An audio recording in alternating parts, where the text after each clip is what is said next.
ಎಲ್ಲರಿಗೂ ನಮಸ್ಕಾರ. ಮೊದಲನೇದಾಗಿ ಕಾಂಗ್ರೆಸ್ ಪಕ್ಷವನ್ನ ನಾವೆಲ್ಲರೂ ಹೃದಯದಲ್ಲಿ ಇಟ್ಕೋಬೇಕಾಗ್ತದೆ. ಇವತ್ತು ಕೋಲಾರ ಚಿಕ್ಕಬಳ್ಳಾಪುರ ಜಿಲ್ಲೆಯ ಮತ್ತು ಬ್ಯಾಂಗ್ಳೂರು ರೂರಲ್ ಜಿಲ್ಲೆ ಹೊಸಕೋಟೆ, ದೇವನಹಳ್ಳಿ, ನೆಲಮಂಗಲವರೆಗೂ, ಆಮೇಲೆ ಚಿಕ್ಕಬಳ್ಳಾಪುರ, ಕೋಲಾರ ಅಂದ್ರೆ ನಾವು ಇವತ್ತು ಬೇರೆ ಜಿಲ್ಲೆ ಅಂತ ಅನ್ನೋದಿಲ್ಲ. ನಾವೆಲ್ಲ ಅಣ್ಣ ತಮ್ಮಂದಿರು, ಒಂದು ತಾಯಿ ಮಕ್ಕಳು. ಕೋಲಾರ ಚಿಕ್ಕಬಳ್ಳಾಪುರ ಜಿಲ್ಲೆ ಅಂದ್ರೆ ಒಂದು ತಾಯಿ ಮಕ್ಕಳು ನಾವೆಲ್ಲ. ಇವತ್ತು ಈ ಒಂದು ಕಾರ್ಯಕ್ರಮವನ್ನು ಆಯೋಜನೆ ಮಾಡಬೇಕಾದ್ರೆ ಚಿಕ್ಕಬಳ್ಳಾಪುರ ಜಿಲ್ಲಾ ಉಸ್ತುವಾರಿ ಮಂತ್ರಿಗಳು ನಮ್ಮ ಸುಧಾಕರನ್ ಅವರು, ಹಾಗೆ ಕೋಲಾರ ಉಸ್ತುವಾರಿ ಮಂತ್ರಿಗಳು ನಮ್ಮ ಸುರೇಶ್ ಅಣ್ಣ ಅವರು, ಆಮೇಲೆ ಈ ಕಡೆ ನಮ್ಮ ಬ್ಯಾಂಗ್ಳೂರು ರೂರಲ್ ಜಿಲ್ಲಾ ಉಸ್ತುವಾರಿಗಳು KH ಮುನಿಯಪ್ಪನವರು, ಇವರೆಲ್ಲರೂ ಸೇರಿ ಈ ಕಾರ್ಯಕ್ರಮವನ್ನ ಆಯೋಜನೆ ಮಾಡಿ ನಮ್ಮೆಲ್ಲರಿಗೂ ಕೆಲವೊಂದು ಜವಾಬ್ದಾರಿಯನ್ನು ಕೊಟ್ಟಿದ್ರು. ಜವಾಬ್ದಾರಿ ಕೊಡಕ್ ಮುಂಚೆ ಒಂದು ಮಾತನ್ನ ಹೇಳ್ತಾರೆ.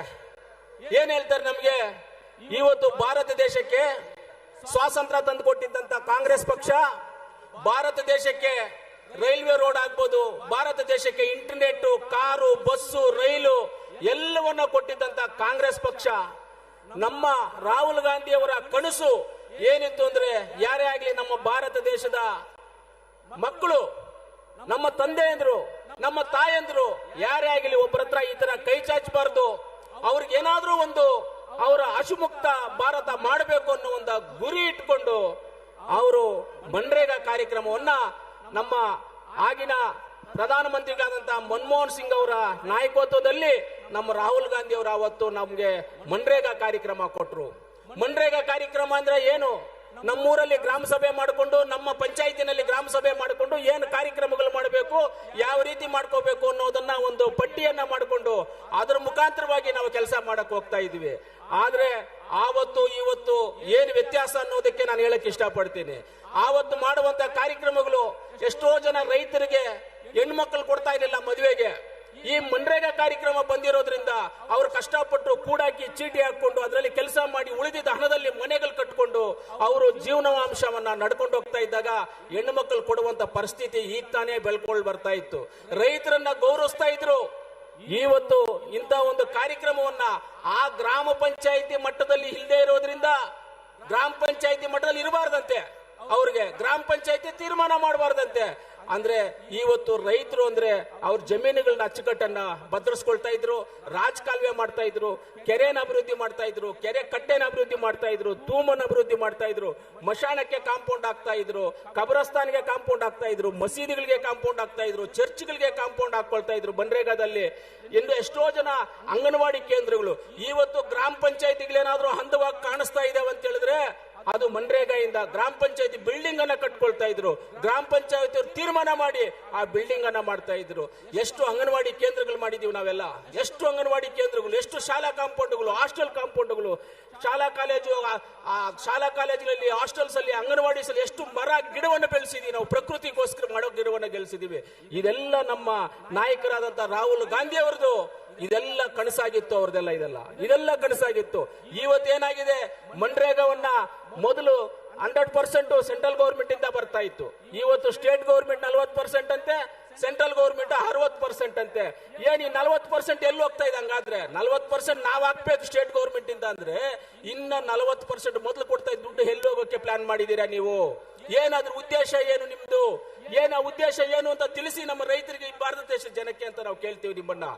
ಇವತ್ತು ಅಷ್ಟೊಂದು ಕಾರ್ಯಕ್ರಮಗಳನ್ನ ಕೊಟ್ಟಿದ್ದಂತವ್ರು ಇವತ್ತು ಸ್ಯಾಟಲೈಟ್ ಥ್ರೂ ಸೆಲೆಕ್ಟ್ ಮಾಡ್ತಾರಂತೆ, ಯಾವ ಊರಲ್ಲಿ ಕೆಲಸ ಆಗ್ಬೇಕು, ಯಾವ ಊರಲ್ಲಿ ಕೆಲಸ ಮಾಡಬಾರ್ದು ಅಂತ. ಸ್ಯಾಟಲೈಟ್ ಅಲ್ಲಿ ಏನಪ್ಪ ಕಾಣಿಸುತ್ತೆ ನಿನಗೆ?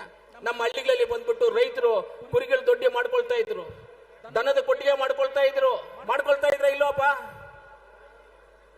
ದನಗಳ ಕೊಟ್ಟಿಗೆ, ಕುರಿಗಳ ಕೊಟ್ಟಿಗೆ ಮಾಡ್ಕೊಳ್ತಾ ಇದ್ರು. ಇವತ್ತು ಎಲ್ಲಿ ಅದೆಲ್ಲ ಮಾಡೋದು? ಇವ್ರು ಸ್ಯಾಟಲೈಟ್ ಥ್ರೂ ಮಾಡಿ ಸೆಲೆಕ್ಟ್ ಮಾಡ್ತಾರಂತೆ. ಅವರೇ ಸೆಲೆಕ್ಟ್ ಮಾಡಿದ್ದಲ್ಲಿ ಊರು ಆಯ್ತು. ಒಂದು ಪಂಚಾಯತಿನಲ್ಲಿ 10 ವಿಲೇಜ್ ಇರುತ್ತೆ, 10 ವಿಲೇಜ್ ಅಲ್ಲಿ 5 ಸೆಲೆಕ್ಟ್ ಮಾಡ್ತಾರೆ, 5 ಸೆಲೆಕ್ಟ್ ಮಾಡೋದಿಲ್ಲ. ಆ 5 ಊರಲ್ಲಿ ಇರ್ತಕ್ಕಂಥ ನಮ್ಮ ಹೆಣ್ಮಕ್ಳು, ನಮ್ಮ ರೈತರು ಏನಾಗ್ಬೇಕು? ಅವ್ರಿಗೆಲ್ಲ ಅನ್ಯಾಯ ಆಗಲ್ವಾ? ಈ ಅನ್ಯಾಯವನ್ನ ಏನ್ ಅನ್ಯಾಯ ಮಾಡ್ತಾ ಇದ್ದಾರೆ ಇವತ್ತು ಸೆಂಟ್ರಲ್ ಗೌರ್ಮೆಂಟ್ ಇಂದ, ಅದನ್ನ ನಾವೆಲ್ಲರೂ ಸೇರಿ ವಿರೋಧ ಮಾಡ್ಬೇಕು. ಅದನ್ನು ವಿರೋಧ ಮಾಡಿ ಮೊದಲು ಯಾವ ಸಿಸ್ಟಮ್ ಅಲ್ಲಿ ಇತ್ತು, ರೈತರಿಗೆ ಅನುಕೂಲವಾಗುವಂತ ಸಿಸ್ಟಮ್ ಏನಿತ್ತು ಇದರಲ್ಲಿ, ಆ ಅನುಕೂಲವಾಗುವಂತ ಸಿಸ್ಟಮ್ ನ ಯಾಕೆ ನೀವು ಈ ರೀತಿಯಲ್ಲಿ ಮಾಡ್ತಾ ಇದ್ದೀರಾ? ನಾವೇನಾದ್ರೂ ಇನ್ನು ಮುಂದೆ ಎಚ್ಚೆತ್ತುಕೊಳ್ಳದೆ ಇದ್ರೆ ಎಲ್ಲ ಮಾತ್ರ ಗಾಂಧಿ ಹೆಸರನ್ನೇ ಮುರ್ತೋಗ್ಬಿಡ್ತಾರೆ. ಇನ್ನವರು ಮೆತ್ತಗೆ ಒಂದೊಂದೊಂದೊಂದೊಂದೊಂದು ಕತ್ತರಿಸ್ಕೊಂಡು ಬರ್ತಾರೆ.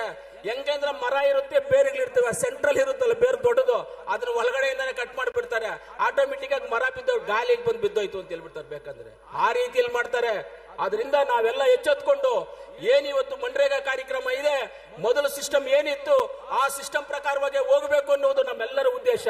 ಅದಕ್ಕೆ ಇವತ್ತು ಈ ಸಭೆಯನ್ನ ಮಾಡಿ ಎಲ್ಲರಿಗೂ ಇದನ್ನ ತಿಳುವಳಿಕೆ ಕೊಡಬೇಕು. ಏನ್ ಮನ್ರೇಗಾ, ಆಮೇಲೆ ಇವಾಗ FM ಅಲ್ಲಿ ಬೇರೆ ಅಡ್ವರ್ಟೈಸ್ಮೆಂಟ್ 125 ದಿನ ಕೊಡ್ತಾ ಇದ್ದೀವಿ.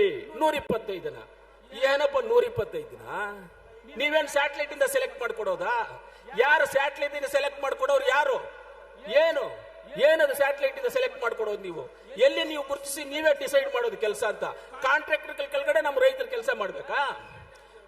ಇವತ್ತು ನಾವ್ ಹೇಳ್ತಾ ಇದ್ದೀವಿ ಬಿಜೆಪಿ ಸರ್ಕಾರದವರಿಗೆ, ಇನ್ನು ಸ್ವಲ್ಪ ದಿನ ಹೋದ್ರೆ ನೀವು ಮಾಡುವಂತ ಕೆಲಸಗಳೇನಾದ್ರೂ ಮಾಡಿದ್ರೆ ರೈತರನ್ನ ಮ್ಯೂಸಿಯಂ ಅಲ್ಲಿ ನೋಡ್ಬೇಕಾಗ್ತದೆ. ಇವ್ರು ರೈತರು, ಇದು ನೇಗ್ಲು, ಇದು ಚೆನಿಕೆ, ಇದು ಈ ತರ ಇದ್ರು, ಪಂಚೆ ಕಟ್ತಾ ಇದ್ರು ಅಂತ ಮ್ಯೂಸಿಯಂ ಅಲ್ಲಿ ನೋಡುವಂತ ಪರಿಸ್ಥಿತಿಗೆ ತಂದಿಡ್ತಾ ಇದ್ದೀರಾ ನೀವು. ಆದ್ರೆ ನಾವು ಮ್ಯೂಸಿಯಂ ಅಲ್ಲಿ ನೋಡಕ್ಕೆ ಪರಿಸ್ಥಿತಿನ ತಂದಿಡೋದಕ್ಕೆ ನಾವು ಬಿಡೋದಿಲ್ಲ.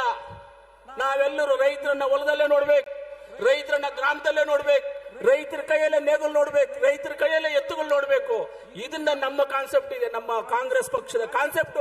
ಈ ಕಾನ್ಸೆಪ್ಟ್ ಇಟ್ಕೊಂಡಿದೀವಿ ನಾವು. ಆದ್ರೆ ನಿಮ್ಮ ಕಾನ್ಸೆಪ್ಟ್ ಅನ್ನ ನಾವು ಒಪ್ಪೋದಿಲ್ಲ. ಆದ್ರಿಂದ ಅದನ್ನ ನಾವು ವಿರೋಧ ಮಾಡ್ತಾ ಇದೀವಿ ಅಂತ ಹೇಳ್ತಾ, ಇವತ್ತು ಈ ಒಂದು ದೊಡ್ಡ ಕಾರ್ಯಕ್ರಮದಲ್ಲಿ ಭಾಗವಹಿಸಿರ್ತದೆ ನೀವು ವೇದಿಕೆ ಮೇಲೆ ಇರ್ತಕ್ಕಂಥ ಎಲ್ಲ ಹಿರಿಯರು, ಕಾಂಗ್ರೆಸ್ ಪಕ್ಷದ ಅಣ್ಣ ತಮ್ಮಂದಿರು ಎಲ್ಲರಿಗೂ ಧನ್ಯವಾದಗಳನ್ನು ತಿಳಿಸಿ ನನ್ನ ಮಾತನ್ನ ಮುಗಿಸ್ತಿದೆ. ಜೈ ಕಾಂಗ್ರೆಸ್, ಜೈ ಜೈ ಕಾಂಗ್ರೆಸ್, ಜೈ ಕಾಂಗ್ರೆಸ್, ಜೈ ಜೈ ಕಾಂಗ್ರೆಸ್.